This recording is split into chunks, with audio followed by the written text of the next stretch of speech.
was the quality of musicianship of those two guys, only with not big brassy sound systems, just these little boxes that they dropped out the side of their van and plucked a few songs in the parking lot, and that was accepted at West Virginia.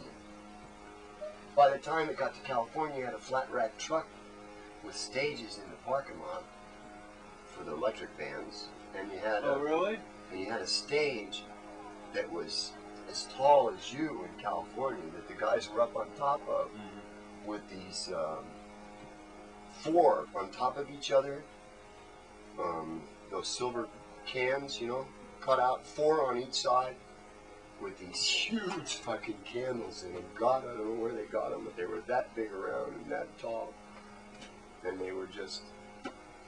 And they put on bands on this thing? I Word was up there. I remember I walked up to it, and I Word was up rocking the joint, man, and it was like, there must have been 1,000 people in that theater area alone. Well, let me get it back to you. You could not get through the path. Where's this? California. In California. California was what year? 84. I took Baba to. I took Ganesh Baba to the gathering.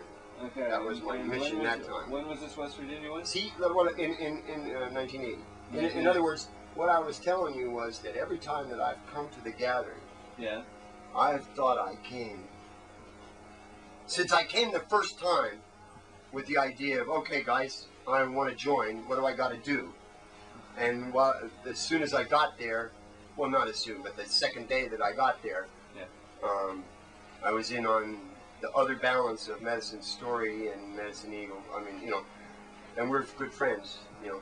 So it was like I got one of the elders of the family already. He was the chronicler of stuff and knew everybody by name, and I didn't, and that was enough to make anybody an elder in them days. If you could just say hello to everybody and respect their names. Pretty soon people thought that, well, that person cares enough about us. He must be reporting or doing something for everybody. You know what I mean? Like, I'll mention his name in good faith. What's his name? Principal. There's a guy who never forgets a face, and he'll always remember a name, and he'll have a story about you if he can remember it. If he hasn't taken too many goofy drugs. No, even if he has. No, I mean nowadays. You can always make a story up. Some of these guys I can't vouch for them anymore. They know better, and they still do goofy drugs. You know, caffeine and shit. I mean, serious business. If you've been doing it for a long time and you don't take off of it, it's just as bad as. You can always tell a rumor.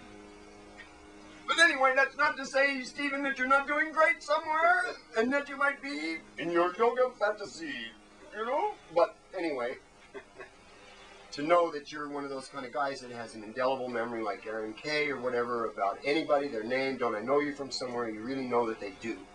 It's not a come on. And in that sense, I had a friend in Medicine Story, and therefore I had to live up to. Hey, listen, the sun came up. You want to take